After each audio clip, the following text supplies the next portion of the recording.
Thank you, Anna. Good morning, everyone, and thank you to the organisers of the Oxford Farming Conference for inviting me to speak today. It's a real privilege and honour and great to be able to join you. And didn't we have a nice banquet last night? That was very enjoyable indeed. So I wanted to make sure that we start this conference by reminding ourselves of the real big picture. And I'll tell a phrase that you've heard many times over the last year, but we are living in a climate and ecological emergency.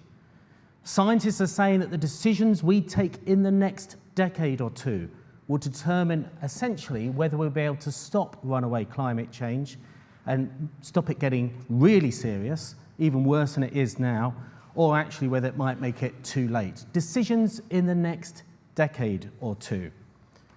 So it's good, of course, that the government has legislated for net zero.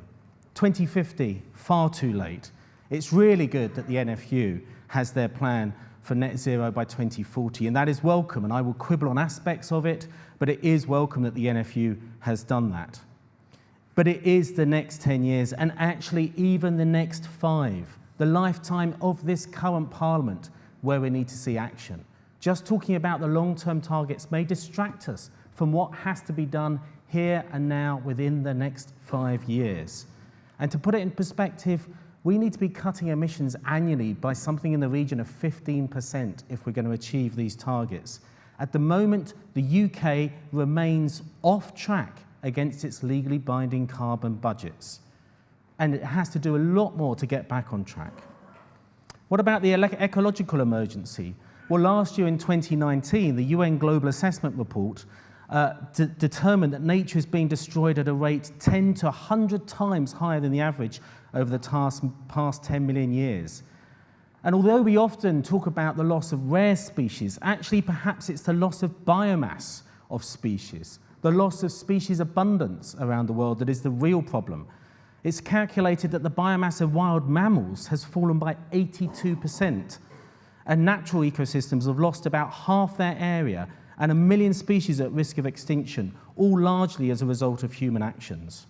Here in the UK last year, the State of Nature report concluded that since 1970, 41% of species have decreased in abundance here in the UK, including declines in common and widespread species.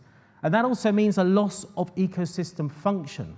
Actually, the important role that species and habitats play for us is being eroded as we do that, whether we're talking carbon sequestration, pollination, or whatever. And we have to stop talking about climate and nature as if they're separate problems. They are actually parallel symptoms of the same problem, the fact that humanity has so far failed to learn how to live fairly within environmental limits.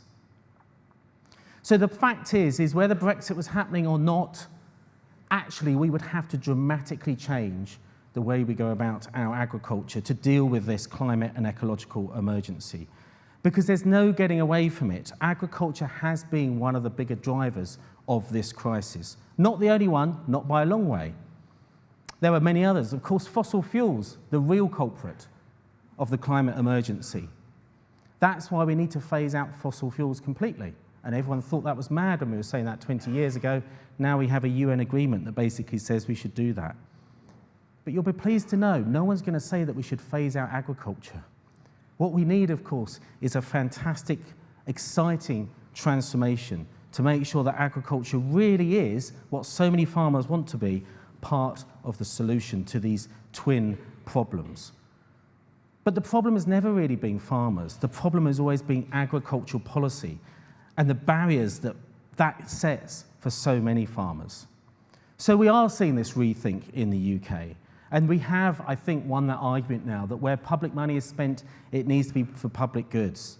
But that needs to be a really good list of all the public goods that we need. Restoring soil health and carbon, restoring nature, restoring abundance and connectivity of our ecosystems, producing clean air and water. Obviously, yes, nutritious food and drink, but also a vibrant economy, rural economies, places to walk, play and exercise, resilience to flooding and drought, climate change mitigation and climate change adaptation. For this to happen, we have to end the false divisions that exist in our society, say between agriculture and forestry, or between agriculture and recreation.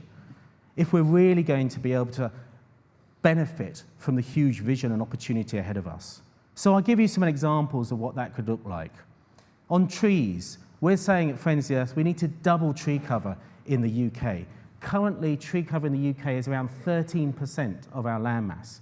If we doubled it to 26%, guess what? That would still be way below the European average of 35%. But doubling that would suck carbon out the air equivalent to 10% of the UK's current emissions. That is huge. And farmers could play a massive role in that huge climate change solution. Where would we put those trees? Well, this is where it does link to the meat debate. And I know there's a lot of sensitivity about this, but it's very clear to reach net zero, we need to reduce meat consumption in this country. That doesn't mean we need to give up meat completely. I am a meat eater. I'm not a vegan. I enjoyed the banquet last night. But pretty much every model of getting to net zero requires a reduction in meat consumption. The Committee on Climate Change assumes 20% reduction by 2050. The Eating Better Coalition is calling for a 50% cut by 2030. But it's got to be eating less but better meat. And red meat often gets singled out. But at Friends of the Earth, we think the biggest culprit driving climate change and biodiversity loss is the industry adoption of large-scale intensive meat, including pork and poultry, dependent on vast quantities of soy feed imported from South America. It's very clear, Bennett was saying, but reduced but good quality, extensively reared livestock has the capacity to reinvigorate tired arable soils. So if we can move to eating less but better meat, that could be a big part of the solution. And it could be really good for farmers as well. And if that releases land for us to grow more trees, well, then we can have that huge solution. Sucking carbon out the air, but also producing timber that we can use in our construction industry rather than cement and steel. But if we're going to say that that's the vision for farmers and that land, we also need to be thinking about how other bits of land are managed in this country. And there is a crisis with our peat bogs in this country. Our peat bogs should be a huge carbon store. They are a carbon store, but they should be a big carbon sink.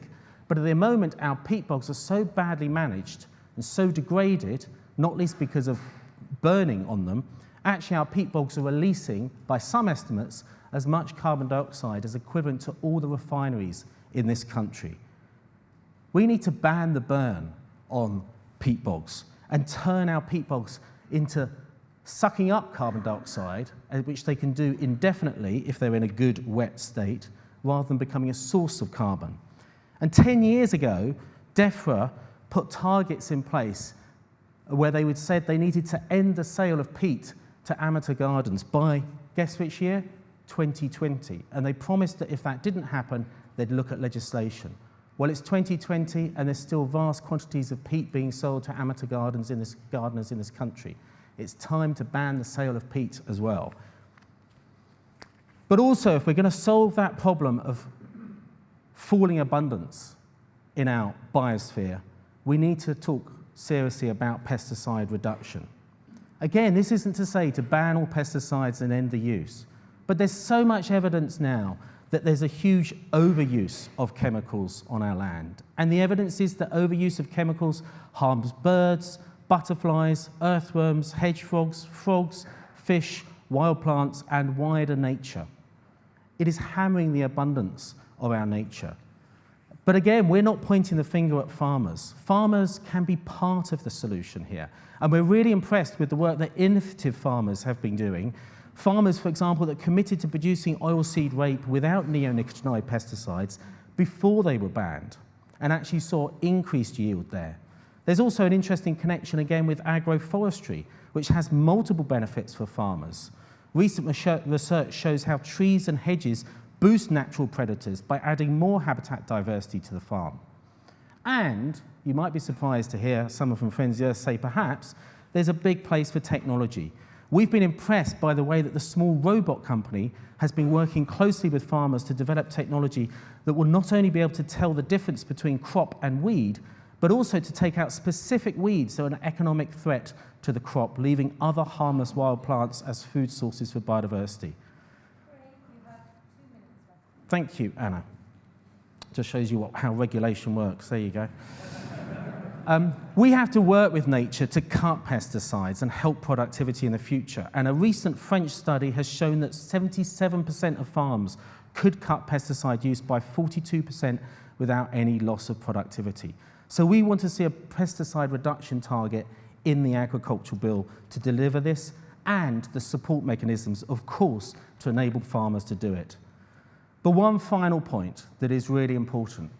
We could and hopefully will have the very best farming practices here in this country for producing good, nutritious food and protecting biodiversity and tackling the climate, and giving a really good, strong, fair return to our farmers to do that. But trade trumps everything. And I use the word trump advisedly.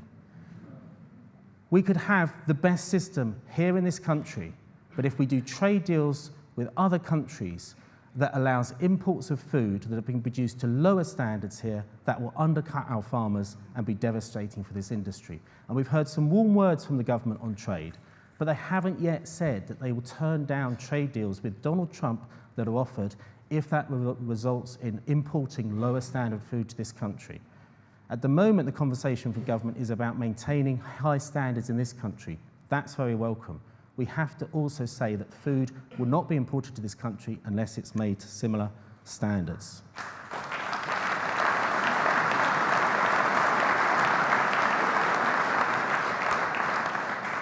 So there's a huge opportunity ahead, and let's hope we get it right, because that's such a great opportunity that can bring all of us together to focus on this. Let's also be clear, if we get it wrong, it is our lives and our environment, our civilization even, that is threatened. It would be what my teenagers would call an epic fail. We've got to get this right, and we've got to do it in the lifetime of this current Parliament. Thank you very much.